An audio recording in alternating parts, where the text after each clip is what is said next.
Fique conectado na rede Sun Life de televisão.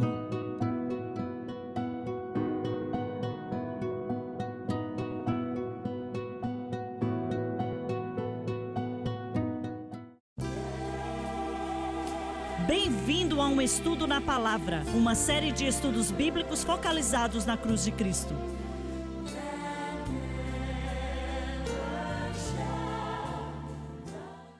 Bem-vindo hoje ao Estudo na Palavra. Eu sou o evangelista Jimmy Swaggart com Lauren Lawson, Bob Cornell, John Rosenstern e o Dr. Dr. Don Paul Gray. O Donnie acabou comigo, rapaz. Me confundiu. Não sou o irmão Donnie, hein? O Donnie está bem. Donnie Paul Gray não soa tão bem. Olha aí. Não tem problema. É bom ter você conosco. Perdoe nosso senso de humor aqui, mas vamos ler, começando no versículo 16. Quero falar de algo que o Lauren mencionou no programa passado, sobre o capítulo 10 de Atos, ir até o 17. E aconteceu isto por 3 vezes. Era para expressar a significância do que estava sendo dito. E o vaso tornou a recolher-se no céu. A visão acabou. E estando Pedro duvidando entre si acerca do que seria aquela visão que tinha visto, proclama que nesse estágio Pedro não sabia o que o Senhor estava dizendo para ele. Eis que os varões que foram enviados por Cornélio pararam à porta perguntando pela casa de Simão. Em breve ele descobriria o que era a visão e entenderia o que o Senhor estava dizendo para ele de maneira perfeita. No programa passado, o Lauren mencionou que o Senhor nunca volta atrás, ele sempre prossegue adiante, que é verdade. Ele não elimina as coisas boas que foram feitas no passado, ele magnifica elas. Se as denominações pentecostais foram levantadas por Deus na virada do século XX e tocaram esse mundo com o Evangelho, você tem que dar crédito para quem merece o crédito. E até mesmo quando as Assembleias de Deus, vou usar essa denominação, não tinham quase igreja nenhuma, mas mandavam missionários para o mundo inteiro. E eram homens e mulheres que tinham o toque de Deus na vida deles. Não eram apenas pessoas inventando coisas da cabeça deles. Eram usados mesmo por Deus. Eu ouvi o Aaron Trotter dizer, toda vez que ouvia um missionário, ele sentia um chamado para a África. Aí ele ouvia falar da Índia e sentia chamado para a Índia. E ele passou 12 anos na África. De qualquer maneira, tocaram esse mundo com o Evangelho. Mas eles tentaram usar, todos tentamos, usar o Espírito Santo como um evento. E quando o Espírito Santo foi recebido, a cruz foi ignorada, simplesmente ignorada. Não era feito de propósito ou com a intenção de falsa doutrina, eles não sabiam, não tinham conhecimento. Mas, independente disso, se é ignorância e somos sinceros, depois de um tempo ainda vamos colher os resultados que estamos fazendo algo errado e vai nos trazer problemas. Hoje em dia, nas denominações pentecostais, o Espírito Santo, que é o que deu a eles o poder para fazer o que eles fizeram, eu sei que fazemos parte disso, tocando esse mundo com o Evangelho através da televisão em 1980, como você mencionou em um programa passado, Dr. Gray. Mas o Espírito Santo agora, como vejo, e fiquei maravilhado de ouvir falar daquele jovem, digo jovem, mas talvez tenha a minha idade, ele disse que viu 300 pessoas batizadas com o Espírito Santo. Glória a Deus por isso. Não está acontecendo com frequência hoje em dia. Mas o Espírito Santo, como vejo nessas denominações, não está. Estou falando dos pentecostais. Ele não é usado, utilizado, não dependem mais dele como dependiam há 25, 30, 40 anos atrás. Posso estar errado nisso, e oro para estar errado, mas temo não estar errado. E acho que a razão para isso é porque tentavam usar o Espírito Santo sem a cruz. Claro, podemos falar disso, pois acredito que é vital para ter entendimento. Só existe um Espírito Santo, somente um. E quando uma pessoa nasce de novo, o Espírito Santo, não um pedaço dele ou uma parte dele, o Espírito Santo vem habitar dentro da pessoa. E a cruz e o sangue de Cristo, que limpa a regeneração, é que traz a obra do Espírito Santo para conformar aquela pessoa na imagem de Cristo, bem ali na redenção.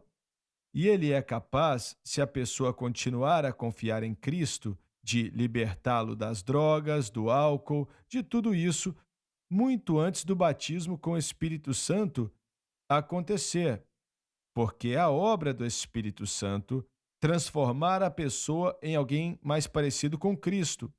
Quando eu aceitei a Jesus, algo que me confundiu demais é que eles falavam do batismo com o Espírito Santo como se fosse a entrada do Espírito Santo na salvação, e não entendiam a obra do Espírito Santo. Eu chamava, e você falou isso também no programa aqui há um tempo atrás, sobre as obras gêmeas do Espírito Santo.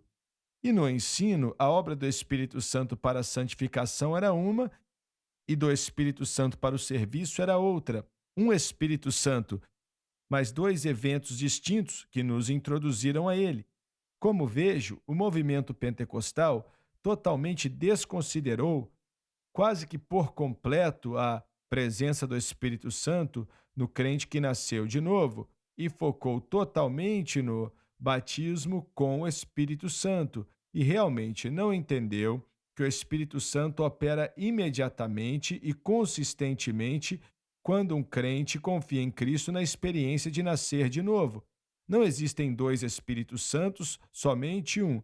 Então, quando eu ouvia pregadores pentecostais pregando, até você receber o Espírito Santo, você não tem como entender as Escrituras. E não tem como, não tem como, não tem como. O Espírito Santo foi que me revelou a Escritura quando eu fui salvo. Quando eu fui salvo, o Espírito Santo me libertou do álcool, das drogas, e era um relacionamento dinâmico que eu tinha com o Espírito Santo.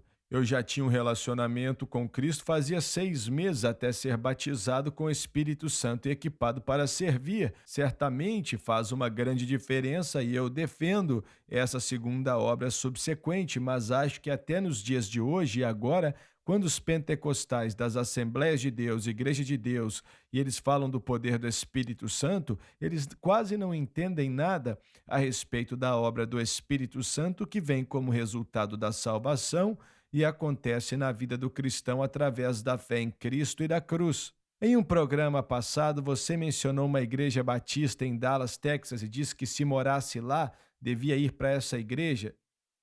Se você se lembra do que eu estou falando, aquele pastor tem que admitir que não é batizado com o Espírito Santo com evidência de orar em outras línguas, mas ele conhece a palavra de Deus, e isso traz a unção.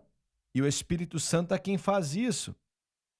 O Lawrence está correto no que diz. Ele está trabalhando naquela vida, naquele coração, e nada disso é possível sem o Espírito Santo. E alguns podem dizer: se esse é o caso, não precisam ser batizados. Bem, para o serviço precisamos sim, para a salvação não. Se você perguntar para o pregador batista que estou falando se ele é batizado no Espírito Santo, ele vai dizer que é sim. É isso mesmo, a definição dele é diferente, ele não aceita a manifestação de línguas. Mas eu quero voltar a um outro ponto a respeito do... Eu esqueci agora o que você estava dizendo, irmão Lauren, mas eu queria falar de uma coisa. Eu estava lendo sobre o W.J. Seymour nessa semana mesmo, e nós entendemos que, eu sei que o irmão Bob ensinou sobre isso, entendemos que a Rua Azusa aconteceu de 1906 a 1909, 3 anos, com o poder e a glória de Deus ali, pessoas caindo no espírito a um quarteirão de distância daquela localidade. Pessoas eram batizadas, curadas, chamadas para pregar. Eu acho que ninguém tinha dúvida que Deus estava operando poderosamente na Rua Azusa. Mas nós entendemos que aquele pregador, o pastor, acreditava em estar salvo, santificado e cheio. E eu falo disso porque quando a igreja, os pentecostais, largaram a santificação, então largaram a cruz.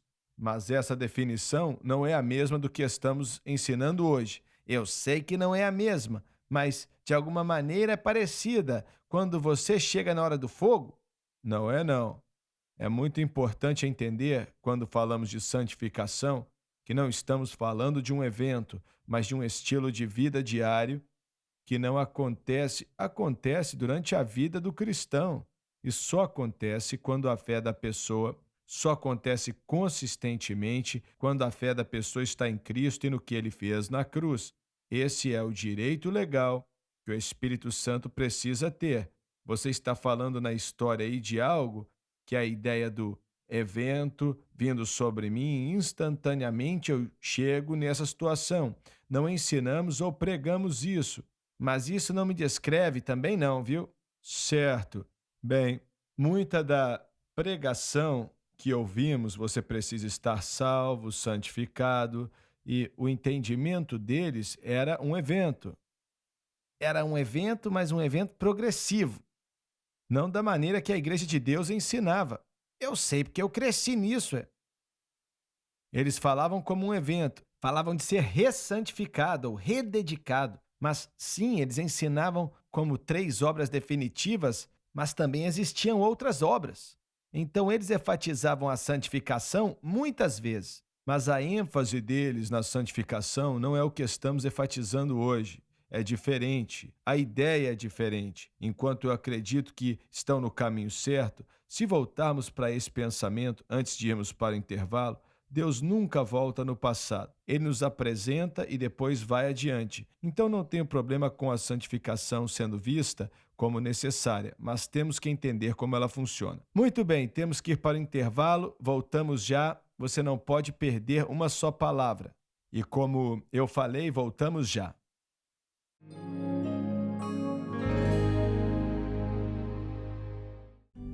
Todo crente deveria estudar a palavra de Deus. Dirigido por Deus e com muita sabedoria, o irmão Swaggart reuniu esses comentários bíblicos para ajudar os crentes. Os comentários da Bíblia, elaborados por James Swaggart, podem ser considerados um dicionário bíblico, uma enciclopédia bíblica. Com esses recursos, você terá a oportunidade de se aprimorar. Para fazer o seu pedido, ligue ou visite o site